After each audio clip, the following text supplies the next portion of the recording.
Thank you, everybody. By the way, Eric, is it like Mr. Wall or is it like Whiz Wall? What is your preferred? You can call me Taproot Wizard number 2. Taproot Wizard number 2? Yes. And Trevor, you're the founder of a Ninja NFT project, but you're not wearing anything Ninja related. Yeah, that was a big miss. I apologize on that, guys. And I let all of our future holders down. You let the Ninja community down. Well, this panel is, I think, really exciting to delve into a topic that has been underexplored at Korea Blockchain Week, which is Bitcoin. This is one of the first Bitcoin panels that there has ever been at Korea Blockchain Week. And today we're going to be discussing ordinals and building on top of Bitcoin, which a lot of folks think that Bitcoin is this old boomer chain that can't do a lot, and it's this sort of golden brick where you just can't do much with it but store value in it. And that's not true. And that, I think, became very apparent with the excitement and energy around ordinals earlier this year. So, Eric, I want to start off with a question to you. A lot of people here probably know about NFTs on top of Ethereum and Solana. Are ordinals NFTs on top of Bitcoin, or what are they exactly? And can you explain it kind of in a not super technical way, but a simple way? Well, ordinals are technically very similar to NFTs. They are a digital asset that you can own. There's a uniqueness to them. You transfer them around on a blockchain. You can send them to someone else's address, and they send them with a private key. So in that sense, yes, there are NFTs.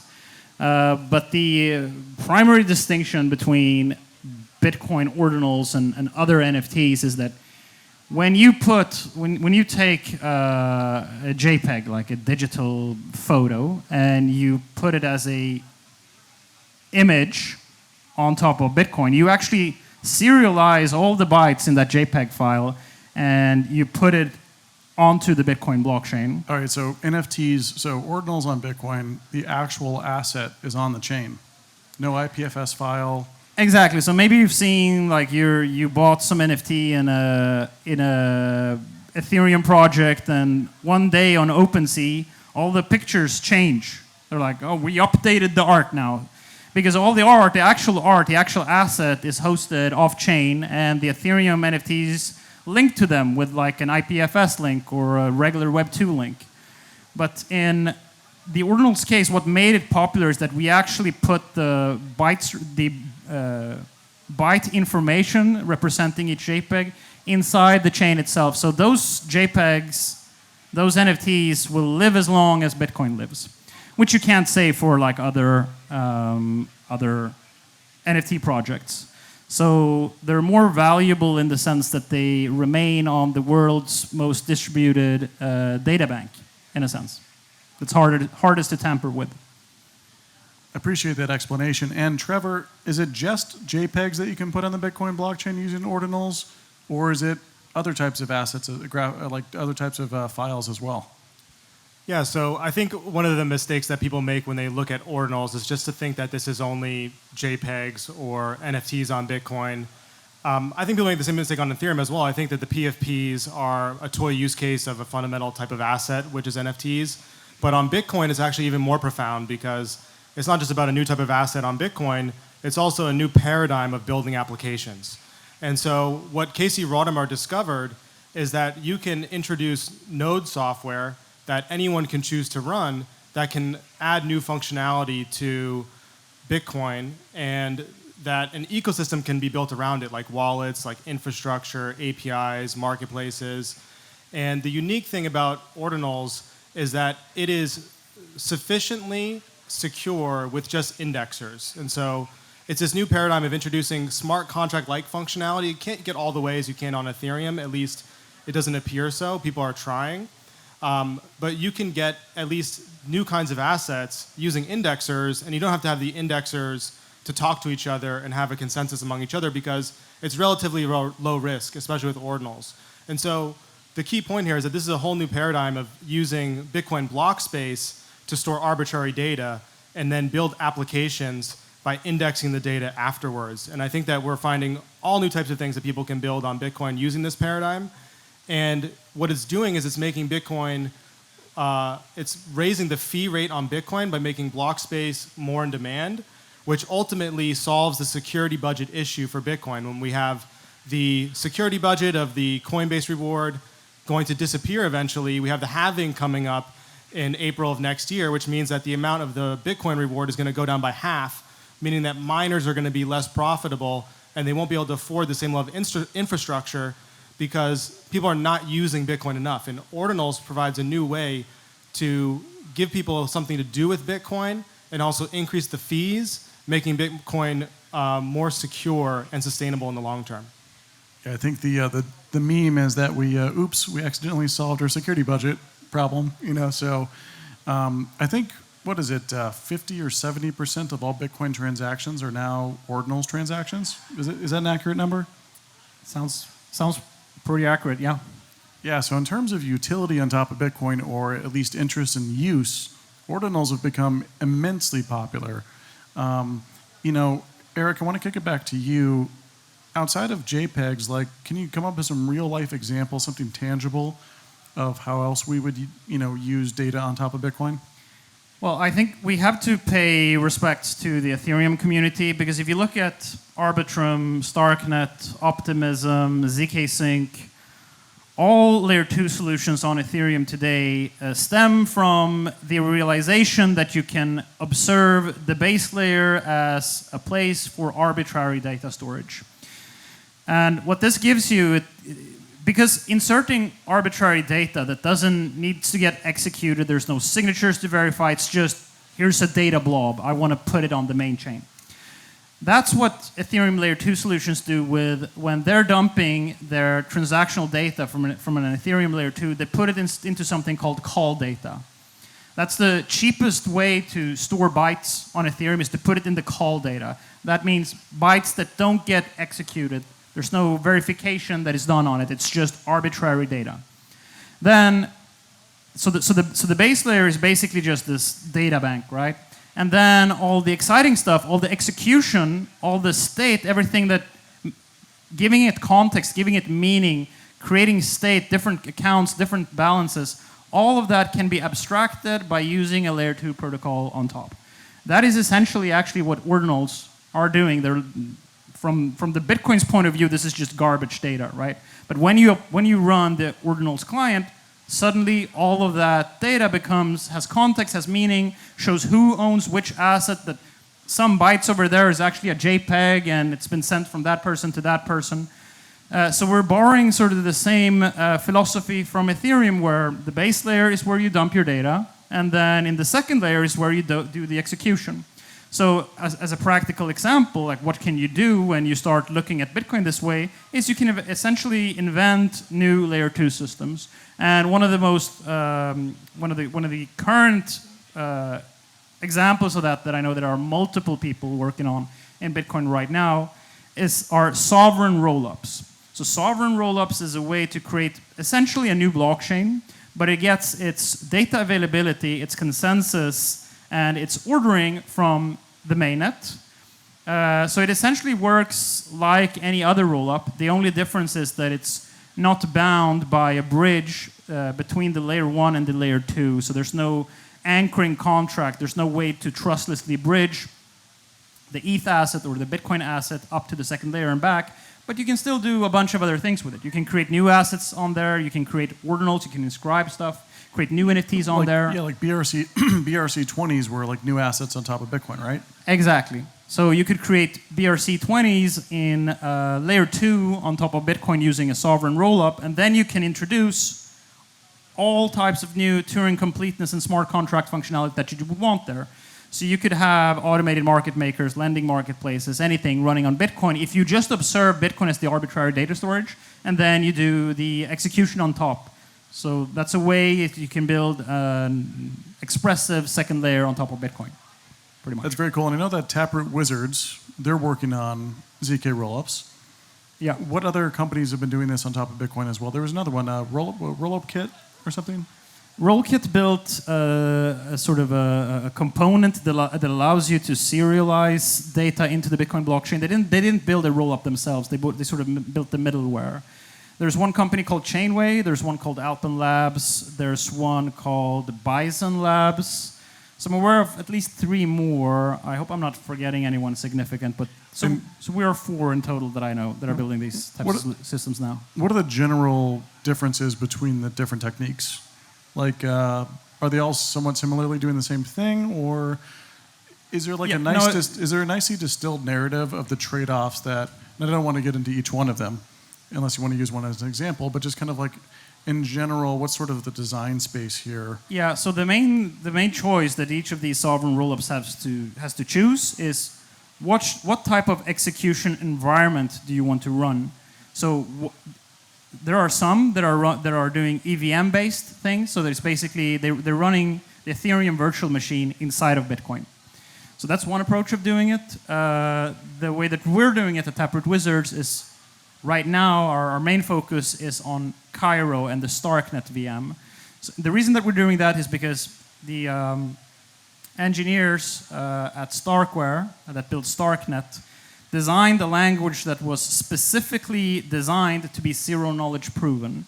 So there, inside the Bitcoin space, we've always said that the Ethereum guys are stupid because they're running all the computation in parallel. So you have every node needs to do every single transaction in parallel. Obviously, that doesn't scale.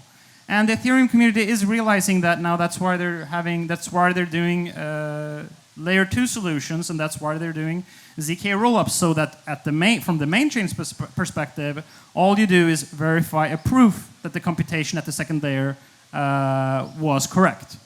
So in the Bitcoin space, that's what we've said all along, that we're happy to introduce new functionality on top of Bitcoin. We're happy to experiment with more expressiveness and smarter contracts.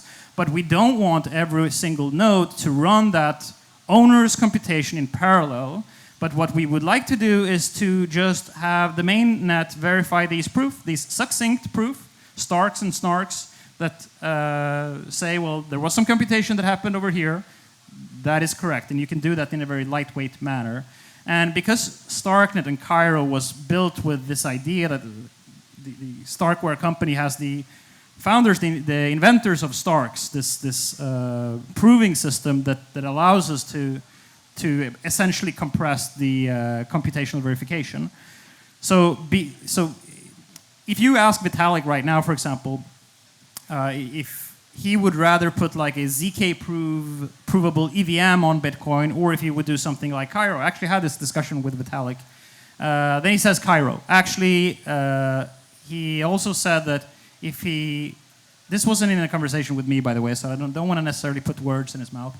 But what I heard is that he is interested in making Cairo or another ZK provable, natively ZK provable language, a first-class language inside Ethereum itself. So when we're thinking about, okay, which parts of Ethereum is interesting for the Bitcoin industry to sort of inherit and take in, of course we would want to take the parts that, sort of the state of the art. They're finally getting it right in Ethereum now when they're zero knowledge proving everything. Why should we go through all the hassle of taking the EVM? The EVM, by the way, is like hostile to be zero knowledge proven. It really doesn't want you to prove its computation with a zero knowledge proof. It's not designed for that. It becomes very difficult to maintain it over time. There are some precompiles in the Ethereum virtual machine that are almost impossible to build zero knowledge proofs for. So this was not a system that was designed to be zero knowledge proven. But Cairo was. So when we're at Taproot Wizard, we're not necessarily saying that Starknet or Cairo is the best ZK virtual machine, but what we see is that is currently the virtual machine that has the broadest ecosystem of builders on top of it, and it's also a natively designed ZK provable domain-specific language. So for us, that's the reason why we're going with Starknet. Gotcha. I appreciate the very nuanced digging into the different ZK rollups and the concepts behind it.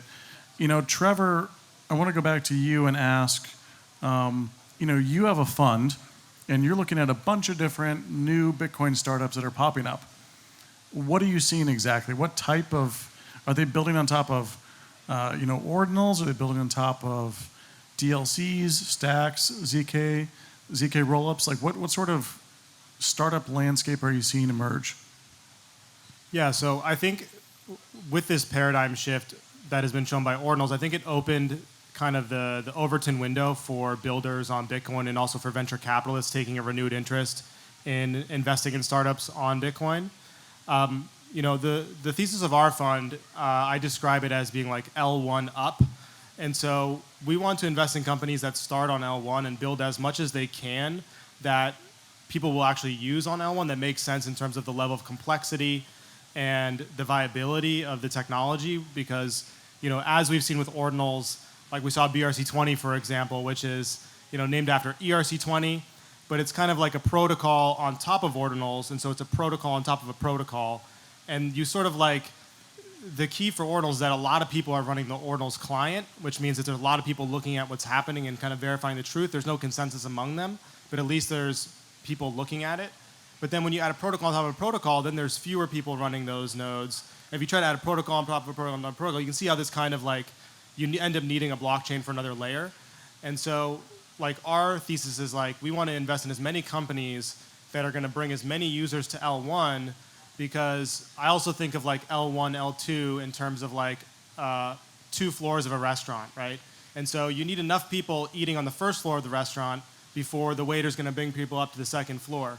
And so the big challenge with Bitcoin is that we need to up the fees. Eventually, most activity on Bitcoin is going to become priced out. Only like the most high value projects and art and things like that are going to be on the base layer. And it's going to become a settlement layer for the other layers. And most of the activity and users will move to other layers. But in order to get there, we can't just start there. We have to actually start things on L1. The applications that I think win on L1 will also choose which L2s they want to build on. And so the applications will also bring lots of users to L1. Then they'll segue up to a second layer. We're starting to see companies do that on Ethereum already, choosing Arbitrum or Optimism, for example. And so we want to invest in the companies which are going to start on L1, and then they're going to build as much as they can, and then they're going to look into different L2s. We're also interested in the infrastructure as well. I think overall that majority of the actual the blockchain market is in the infrastructure phase, whether it's Ethereum or Bitcoin, but even so more Bitcoin, right? We still haven't proven a lot of the use cases like NFTs as deeds for property, real world property, or NFTs for music and licensing and IP. Like these are next wave things I think are going to be figured out in Ethereum. On Bitcoin, we're building the infrastructure to catch up to the level of user experience that Ethereum has had for 2 years, a year and a half. And so it's a lot of boring stuff, but the benefit of boring stuff is that it's lower risk because we've already had the Ethereum community do the hard work of validating product market fit, of figuring out the form factor of the use cases. And now we're just building that in a Bitcoin native way, in a way that works best with Bitcoin. And so the risk of finding product market fit, which is actually the biggest risk in any startup venture, is pretty much solved for us. And it's just about the technical implementation and getting the users to come over and try Bitcoin. And so that's what our fund is focused on. Yeah, so I think we're trying to do this thing that if you've been in Bitcoin culture for a long time, then you know that we always used to say that if there are interesting things and useful things that happen on altcoins, we're going to take the best parts out of that and bring it home into Bitcoin. That was the predominant narrative. That is why people were Bitcoin maximalists. That is the origin of Bitcoin maximalism. Yeah, it was more Bitcoin maximalism around proof of work, monetary policy, and network effects. Where it's like even Brian Armstrong has a tweet from 2016. Remember that tweet? Where he's like, we should stop worrying about all these other alts. Bitcoin has enough network effect. You guys remember that one? Yep. And so, yeah, that's what maximalism was back then. It was more of, look, Bitcoin has the largest network effect. It's the strongest, most secure, best monetary policy, rather than I would say, a more religious fanaticism nowadays. I want to riff off a thing that you said, Trevor, that I think deserves more appreciation and attention. I think you just mentioned it briefly, but I accidentally ran into a miner here, a Bitcoin miner, and he said that they were, at his company, they were building sidechains to Bitcoin, and I was like, why are you guys doing that? And I was like, it's merge mine sidechain so that we can earn more fee revenue, because miners, we're not stupid. Like, we can do the math. We can do the math on like how the calculus for the profitability of our company looks like when the block rewards are dwindling, and they recognize that it's not that far. Like, people think that the last Bitcoin is going to get mined in 2100 and so on, but the block rewards in Bitcoin get pretty small. Like, even in 20, 30 years, there's going to be almost nothing there. We need fee revenue on Bitcoin quickly in order for the chain to be secure. And in order to do that, there has to be more demand for the Bitcoin block space. There has to be, a blockchain cannot be secure if there's no inflation, which is the goal of Bitcoin, to have no inflation. If there isn't a big transactional demand that causes fee revenue to exist on the chain. Bitcoin fundamentally becomes insecure if we don't find fun things to do with Bitcoin. I think Satoshi put it pretty succinctly when asked this question: what happens when the subsidy in the block reward runs out? The subsidy equals the newly minted Bitcoin. And Satoshi said, well, there will either be no transactions or there will be a lot. And so he, I think, more philosophically was waxing on,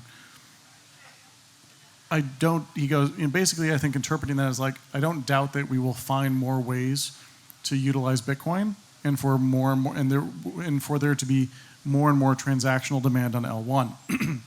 And so, things like Lightning, Ordinals, these represent early, kind of like early developments of additional fee so they represent like additional transactional demand for Bitcoin L1, which increases transaction fees over time.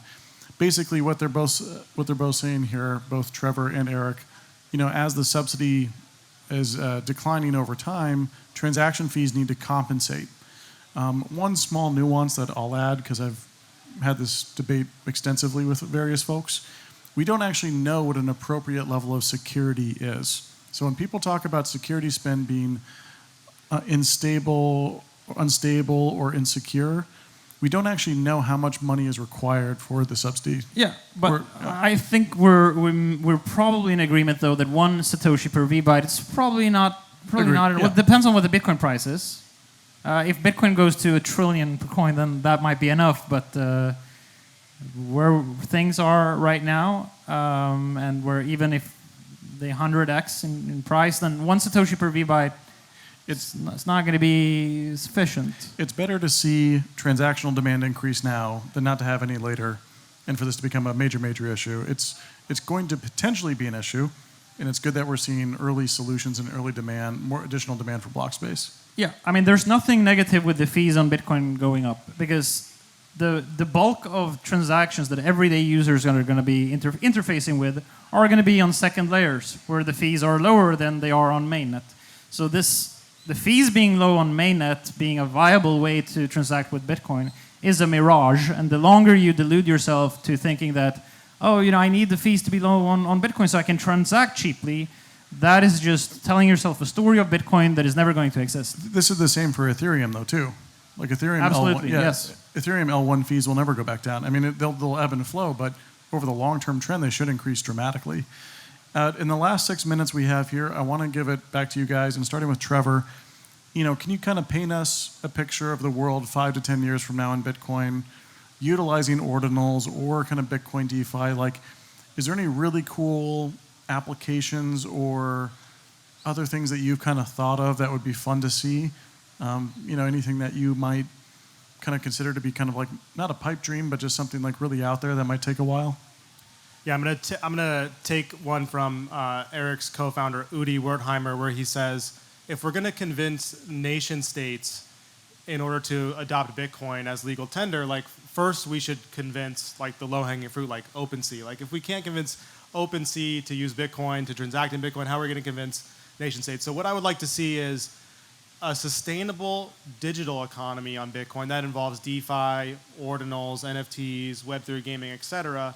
And I think that is a necessary step before we enter the physical world of deeds for property or government documents, using Ordinals as a space to archive very important documents. I think there's so many things that we can do with Ordinals that we just don't even know what all the use cases are going to be. I think that in addition, while there's a lot of low-hanging fruit in terms of developing what we've already seen proven on Ethereum, there's also serious differences in the architecture of how Ordinals works that allows it to be used for maybe things that wouldn't be possible on Ethereum, such as what I call like decentralized front-end applications, because a lot of the Ordinals are using HTML, and they use all different data types. One of the first 300 inscriptions was the game Doom was uploaded directly as an Ordinal. And so there's a lot of opportunity for kind of new and different things, but ultimately, in the next few years here, we need to see progress on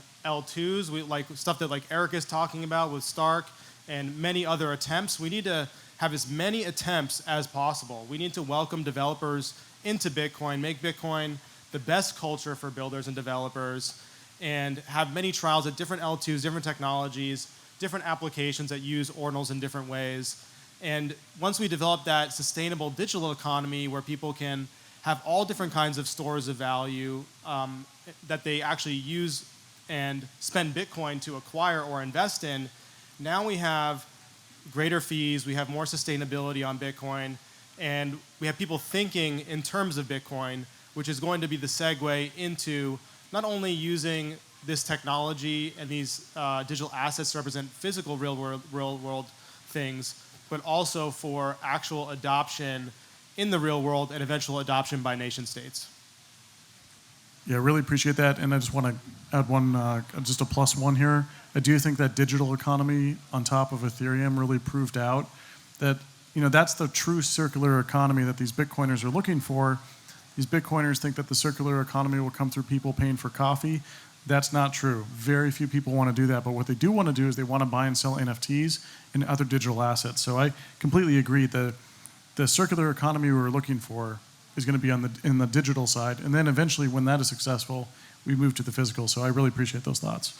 And Eric, to close us out in the last 2 minutes.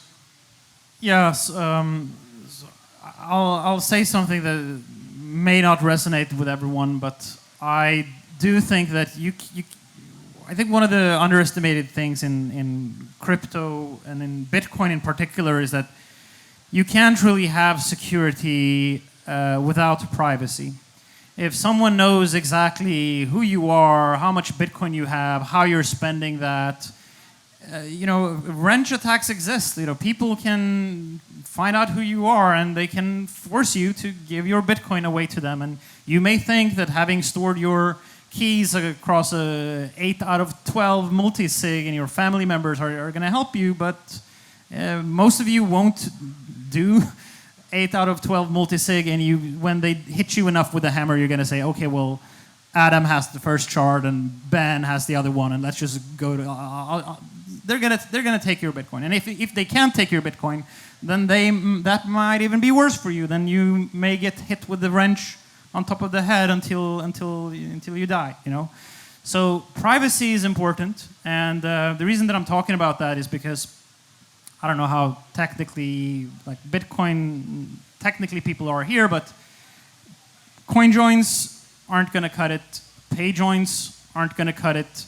Lightning isn't going to cut it.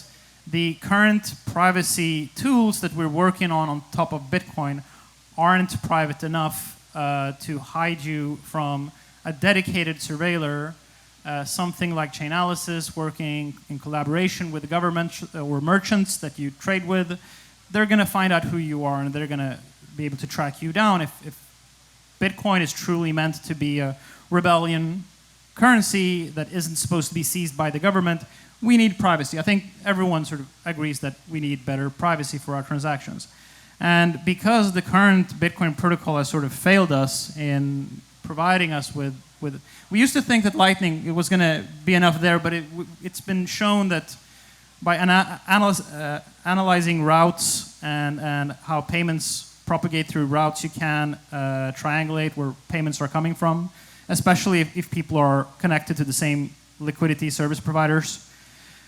So we need other layer 2 solutions on Bitcoin. Zero knowledge proofs is the one technology that would actually allow us to have privacy. Monero does something with ring signatures that's sort of closely related. So we need a more encompassing privacy technology on top of Bitcoin in order for Bitcoin to be safe for users in authoritarian regimes where it might be illegal to hold Bitcoin. Because ultimately, what is the point of Bitcoin if the state can just say, oh, that's illegal, and then we can't use it anymore?